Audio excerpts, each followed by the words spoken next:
दुनिया माने या ना माने, क्या दुनिया माने या ना माने, मुझे इसकी परवाह नहीं। मैं हूँ शाश्वत आत्मा, मैं हूँ अविचल आत्मा, इसमें मुझे कोई शंका नहीं, इसमें मुझे कोई शंका नहीं। ओम सजात्म स्वरूप परम गुरु शुद्ध चैतन्य स्वामी ने नमः। स्वानुभूति दर्शन में आगे बढ़ते हुए आत्मार्थी बंधु प्रश्न कर रहे हैं कि कोई अपूर्व दिव्य मंत्र बतला दीजिए। उसका समाधान कर रहे हैं। गुरुदेव ने मंत्र बतलाया है कि ज्ञायक देव को पहचानो, ज्ञायक देव सुख से भरपूर है, उसकी पहचान करो। ज्ञायक द्रव्य की प्रतीति, उसका ज्ञान, उसमें लीनता करो तो बेड़ा पार हो जाएगा। ऐसा महिमावंत ज्ञायक ज्ञायक ज्ञायक ज्ञायक वही मैं हूँ। अगला प्रश्न है, अनादि काल के यह भव बंधन टूट जाए और मोक्ष की प्राप्ति हो, ऐसा मार्ग बतलाने की कृपा करें। उसका समाधान कर रहे हैं। मुझे कर्मों का बंधन है, ऐसा विचार करने से कहीं बंधन नहीं टूटता। कहीं टूटते हैं क्या कि कर्म तो वैसे तो मेरे है ही नहीं, पर फिर भी उससे कोई कर्म बंधन टूटते हैं क्या? नहीं। शास्त्र में आता है कि जो बेड़ी से बंधा हुआ है वह यदि स्वयं बेड़ी तोड़े तो बंधन टूटे, है ना। मात्र उसका विचार करते रहने से बंधन नहीं टूटता, उसे तोड़ने का कार्य पुरुषार्थ करे तो टूटता है। उसी प्रकार एकत्व बुद्धि तोड़ने का प्रयत्न करे तो वह टूटे। अनादि से यह जो यानी कि पर में एकत्व बुद्धि है वह कैसे टूटेगी? पर को अपना मान रहे हैं, पर में एकत्व हो जाते हैं क्या, तो वह कैसे टूटेगी? ऐसी केवल विचार श्रृंखला से वह नहीं टूटती। पहले विचार आते हैं, कार्य न हो तब तक विचार आते रहते हैं, परंतु तोड़ने का कार्य तो स्वयं को करने का है। आत्म तत्व के विचार करें, महिमा करें, उसकी जिज्ञासा करें, रुचि करें और पठन मनन आदि सब करें, परंतु ध्येय तो कार्य करने का ही होना चाहिए। स्वयं कारण दे तो कार्य सिद्ध हो। अगला प्रश्न है, मार्ग नहीं मिलता इसलिए उलझन होती है, उस उलझन में से बाहर निकलने का कृपया मार्ग बतलाइए। उसका समाधान कर रहे हैं। मार्ग तो स्वयं को निकालने का है, पुरुषार्थ तो स्वयं को करने का है, स्वयं को ही मार्ग पर चलना है, सब कुछ स्वयं को ही करने का है। आचार्य देव कहते हैं कि 6 महीने अभ्यास कर, क्या फिर देख कि आत्मा स्वयं प्रकट होता है या नहीं। परंतु वह अभ्यास कैसा, उसका प्रकार और कुछ और ही कुछ है जिसे आत्मा प्रकट होता है, उसे तो अंतर मुहूर्त में हो जाता है, परंतु नहीं हो तो आचार्य देव ने उत्कृष्ट 6 महीने का समय बतलाया है। परंतु अभ्यास करे तब हो ना। पुरुषार्थ उग्र रूप से समझ करके अंतरंग भावना से तथा खटक पूर्वक अभ्यास करे तो कार्य हो। खटक लगे, खटक लगनी चाहिए कि मुझे तो आत्मा ही चाहिए, ज्ञायक ही देव ही चाहिए। उस प्रकार से अपने हृदय सरोवर में देख, तेरे अंतर में तेज पुंज आत्मा विराज रहा है और वह प्रकट होता है या नहीं, सो तू देख। प्रयत्न करे तो वह प्रकट हुए बिना रहता ही नहीं। अनादि से एकत्व बुद्धि और विकल्पों के जाल में ऐसे उलझ गया है जैसे मकड़ी अपने जाल में फंस जाती है। मकड़ी जाल के भीतर होने पर भी वह उससे पृथक ही है।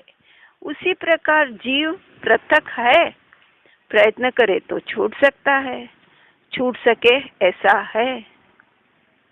अगला प्रश्न है, बहिर्लक्षी ज्ञान में संतुष्ट होकर मान लेता है कि तत्व मेरी समझ में आ गया है, मैंने सब कुछ जान लिया है, किंतु वास्तव में तो अभी प्रारंभ भी नहीं होता। तो क्या करना, उसका समाधान कर रहे हैं। अंतर में बहुत करने का बाकी है, समझ में आ गया। कब कहा जाए कि अंतर से परिणमन हो, तब वह न हो तब तक समझ लिया ऐसा माने और भीतर वैसे विचार करता रहे, तथापि उसकी समझ में नहीं आता। स्वयं दिखाई न दे ऐसा नहीं है, लक्षण के द्वारा देखा जा सकता है। अरूपी भी स्वयं ही है, कोई और नहीं है कि उसने खोजने जाना पड़े। कहीं और कहाँ है कि उसे खोजने जाना पड़े, उसे ढूंढने जाना पड़े। वह क्या खो गया है क्या? अरे वह तो तेरे भीतर के अंदर है। तेरे भीतर के अंदर जो सरोवर बह रहा है ना, ज्ञान का सरोवर लहला रहा है, आनंद रूपी सरोवर लहला रहा है, वही तो है। अरूपी स्वयं एक वस्तु है, अवस्तु नहीं। अरूपी वस्तु भी लक्षण के द्वारा देखी जा सके ऐसी है, परंतु यह देखता ही नहीं, इसलिए भ्रांति में पड़ा है। बाहर में सर्वत्र देखा करता है, परंतु अपने लक्षण को पहचान कर स्वयं को नहीं देखता कि मैं कौन हूँ। बाहर में सब जगह रस आता है, अंतर में उतना रस और महिमा नहीं आती, इसलिए कहीं न कहीं अटक जाता है। पूज्य गुरुदेव ने मार्ग बतलाया है कि तू आत्मा को पहचान, अपने स्वयं को पहचान, पर को पहचानने में मत समय बर्बाद कर, व्यर्थ कर, क्योंकि पर को तू पहचान ही नहीं सकता। अपने खुद को पहचान पहले। वह ज्ञायक आत्मा ज्ञान लक्षण के द्वारा पहचानने में आए ऐसा है, उसे तू पहचान ले।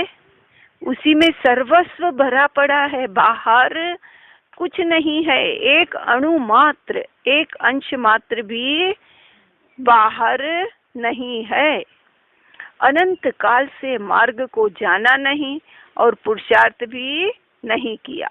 स्वयं करे, कारण दे तो कार्य हो, परंतु स्वयं नहीं करता। उसका लक्ष्य तो कार्य करने के ऊपर ही होना चाहिए। अगला प्रश्न है, ज्ञायक को किस प्रकार ग्रहण करना, उसकी चाबी यानी युक्ति कृपया समझाएं। समाधान कर रहे हैं, ज्ञायक की लगन लगे, ज्ञायक की जिज्ञासा जगे और पुरुषार्थ बारंबार उस ओर जाए कि यह ज्ञायक जो जानने वाला है वही मैं हूँ। ज्ञायक ज्ञायक ज्ञायक, सिर्फ ज्ञायक, मात्र ज्ञायक, वही मैं हूँ।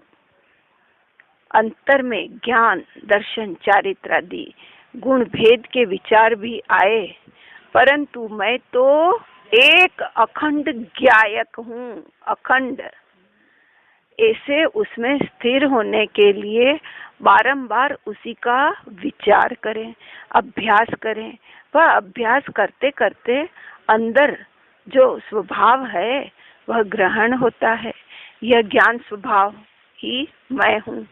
जो ज्ञान स्वभाव दिखता है वह राग के साथ मिश्रित दिखाई देता है, परंतु वह पृथक है। ज्ञान जो दिखाई देता है वह द्रव्य मिश्रित है, अर्थात द्रव्य के आधार से वह स्वभाव है। इस प्रकार वहाँ दृष्टि जाए तो वह ग्रहण होता है। अगला प्रश्न है, मैं ज्ञायक हूँ, ऐसी दृढ़ता नहीं रहती तो उसके लिए क्या करना चाहिए? उसका समाधान कर रहे हैं। ज्ञायक स्वयं पुरुषार्थ से टिकता है, जिसमें छाछ में मक्खन मिला रहता है और मथते मथते वह पृथक हो जाता है ना। उसी प्रकार अनादि से ऐसी भ्रांति हो रही है कि मानो मैं विभावों के साथ एकमेक हो गया हूँ, किंतु तत्व तो अनादि से पृथक ही है। यानी मैं शुद्ध आत्मा तो अनादि से पृथक ही हूँ, भिन्न ही हूँ, संपूर्ण रूप से न्यारा हूँ।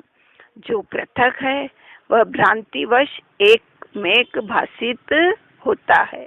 स्वयं बारंबार स्वभाव को ग्रहण करके मैं भिन्न हूँ ऐसी दृष्टि करें, प्रतीति करें, तब उस ओर की लीनता की परिणति प्रकट हो। ऐसा पुरुषार्थ करना चाहिए। वह न हो तब तक मक्खन की भांति पृथक न हो, तब तक बारंबार उसका अभ्यास मंथन करते ही रहना चाहिए। हे आत्मन, हे आत्मार्थी बंधुवर, इसे सुनकर समझकर अपने आचरण में लाने का प्रबल पुरुषार्थ करें और अपने इस दुर्लभ मनुष्य जन्म को सार्थक करने का प्रयास करें। इन्हीं भावनाओं के साथ ओम नमः सिद्धम, ओम नमः सिद्धम, ओम नमः सिद्धम।